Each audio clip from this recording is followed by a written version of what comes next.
Welcome to the IMPROVTOONS. This episode, we're going to talk about using conflict as your first support move in an improv scene.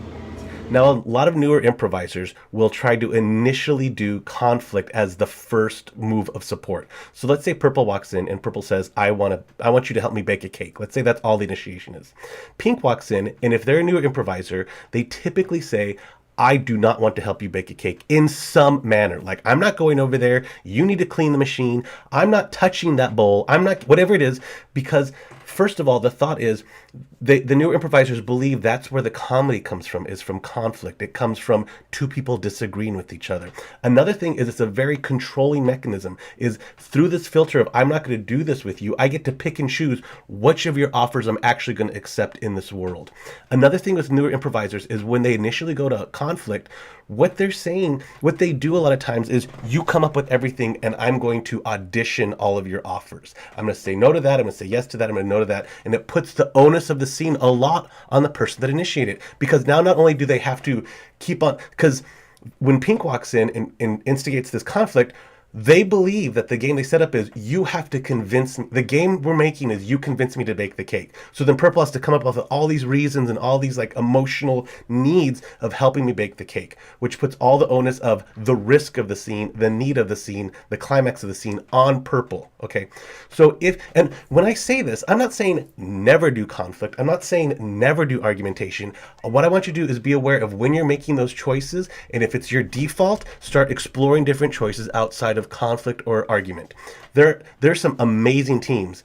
Brian Erzik does argument and conflict so well. And I'll tell you some of the keys about making argument and conflict work. I know that sounds very counter to what I'm saying, but some of the keys to making argument and conflict work are also what makes accepting and yes and work. So when you're arguing, if you decide to go for an argument, like I said, I'm not saying never argue. I'm just saying if your default is conflict and argumentation, the power of yes will take your scenes to way more creative places than you could control. Okay.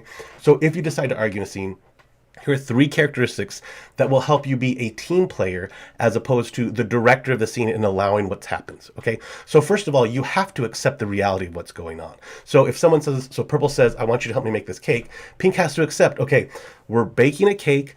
We're in the kitchen, like this reality, and this cake needs to be made. It's if Purple says we need to make this cake for the wedding, Pink can't, if Pink says, we don't have to make it yet. That's a total denial of the risk of why the cake needs to be made. So Pink needs to accept the reality. Yes, this cake needs to be made. We're in the kitchen and there is a need for this cake to be made. So you accept the reality, you accept the stakes that I've been giving.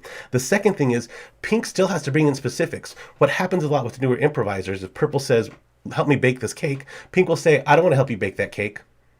And there's no new information there. They didn't yes and, they just yes, hardly yes, but they just say no to that offer and they're not bringing in new specifics. They still have to bring in their brick. They still have to bring in their perspective on the scene. It's like, I'm not going to help you I'm not going to help you make a cake in a brick oven. I want to use a modern oven. Like, you need to bring in more specifics and help build that world, help build the relationship and the way that you feel about each other. Because what's not important is baking the cake. Making the cake is not what's important. It's the relationship between the two people. So the last thing is you still have to love your scene partner. Your character still has to care. Your character still has to have a need from your scene partner. Because if you decide to edge towards conflict, and if your character is seriously angry or hates the other character, doesn't want anything to do with the other character, there is no risk in that scene. That means the cake can be made or not be made, and who cares? It doesn't affect either one of the players. But if Pink comes in and Purple wants to make a cake, and Pink decides, this is the scene where I disagree with making that cake, they still have to say there is a reason why my character loves that other character. There is still a reason why I have a need from that other character, because the characters need to have an investment. They need to have a need. That's why you always say, don't do stranger scenes. That's one of the rules of improv, is don't do stranger things. And part of it is stranger scenes typically don't have a need or an investment or a want from each other. So if you decide to argue, you should still have a need from the other person. But what I always learned is that if you're stuck in a scene, like if you feel the scene's not going anywhere, over accept every offer and every little thing you see from your scene partner, even if it doesn't make sense. That's where like the weird, strange, creative ideas come from, is building each other's ideas as opposed to negotiating or auditioning or arguing with each other's ideas. That first thing, Purple comes in and say, let's bake a cake. It's stronger if you go, yes, let's get to the action of baking the cake, because baking the cake is not important as how our two characters feel about each other. The history of the characters is more important than action. The action is a metaphor for the relationship of the characters. So there you go. If you start off a scene in conflict all the time, analyze why you're doing it. If it's your go-to, think about why you're doing it. And I'm not saying never do conflict. I'm just saying it is typically the move of new improvisers to find the game and to define the relationship in one sentence. And there are much stronger moves that pay off for a long-form show much better.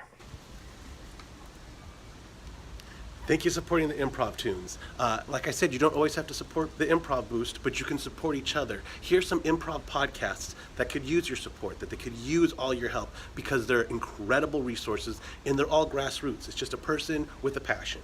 There's the Improv Treehouse with Emily Brady.